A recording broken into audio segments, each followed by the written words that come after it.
Bedford is the county town of Bedfordshire, in the east of England, 50 miles from London. The town has a population of 80,000, with 20,000 in the adjacent town of Kempston.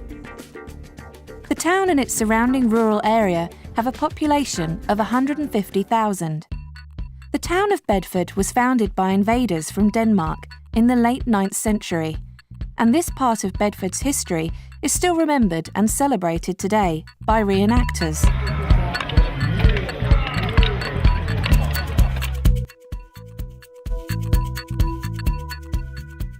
A merchant from Bedford called Sir William Harper became the Mayor of London after making his fortune, and in 1566 he left an endowment which became the Harper Trust, now known as the Bedford Charity, supporting 5 independent schools in Bedford. In 1642 came the Civil War between King and Parliament. The Castle Mound was the location for the fighting to capture the fort in 1643. Before the conflict, a man called John Bunyan was born in Elstow near Bedford in 1628 and later lived at Elstow Abbey, a building founded by a niece of William the Conqueror in the 11th century. Bunyan rose from humble origins to become one of the world's most widely read Christian writers. Although a prolific writer in his later years, he is best known for his work, The Pilgrim's Progress, which was an immediate success on publication in 1678, and has since become a world classic, having been translated into over 200 languages. In 1773, John Howard was appointed High Sheriff of Bedfordshire, and he became a prison reformer, securing improvements to prison life throughout the country.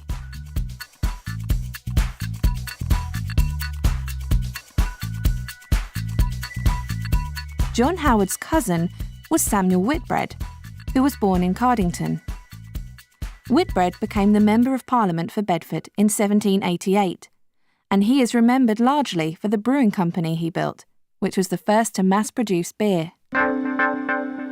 The Bunyan Museum, the Bedford Museum, and the Cecil Higgins Art Gallery preserve Bedford's history and culture, and together they hold many exhibitions. In the Middle Ages, Bedford was a market town which attracted visitors from all over the country. Industries in Bedford developed, including wool, brewing, and brickmaking. In the 1950s, post-war Bedford was brought to life as thousands of Italians arrived from impoverished villages in southern Italy to work for the brick companies. Latvians, Serbians, and Poles also arrived to work in Bedfordshire. In addition to the 1950s influx of overseas workers, Bedford has many immigrants from South Asia, the Middle East, Africa, and Eastern Europe, including Greece and Cyprus. This makes Bedford one of the most ethnically and linguistically diverse towns in the UK for its size. There are many schools in Bedford catering for many faiths and many languages, including Italian, Punjabi, Persian, Turkish, Polish, Portuguese, Chinese, and Bengali. One school is said to teach children with a total of 25 mother tongues. Bedford has many churches, including Christian, Catholic, and independent churches, which cater for the different ethnic and language groups. There are 3 mosques in the town, as well as the largest Sikh temple in the UK outside of London. Quaker, Jehovah's Witness, and Wiccan communities also meet in the town. The River Great Ouse passes through the town and is lined with gardens known as the Embankment.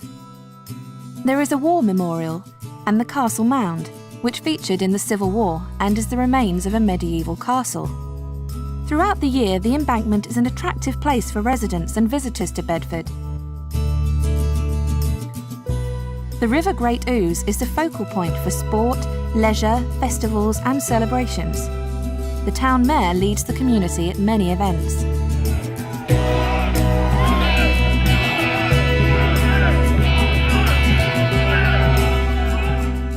The embankment leads to the town centre, which has hotels and churches, including the Swan Hotel and St Paul's Church with its tall spire.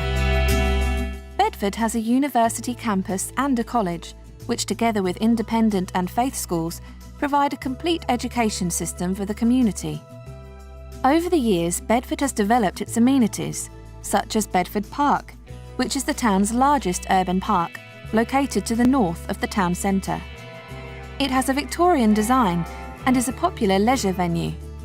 Priory Park is at the heart of a leisure facility, which is planned to be extended for many miles from the town centre and along the river. The Corn Exchange is a good example of the many entertainment and leisure facilities in the town.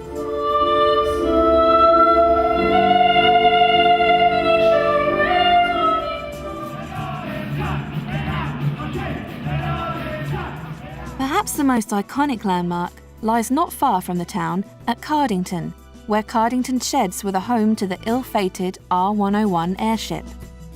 The sheds were not used except for storage, as a filming location or test centre, until recently when hybrid air vehicles started the development of a new design of airship.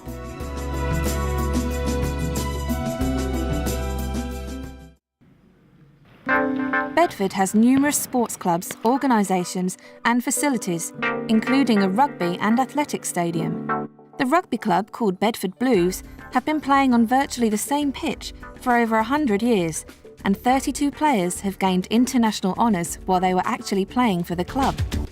The people of Bedford enjoy a long list of sports, which are too many to mention.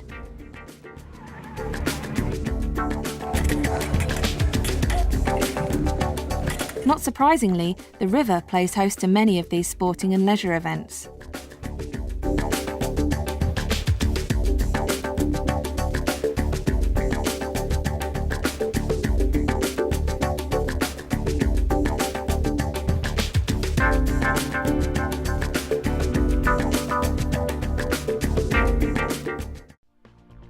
Today, Bedford is a thriving town and important shopping centre. With people from many cultures, it continues to grow as an important market town with employment in industry and commerce and high-tech companies like Bourne's.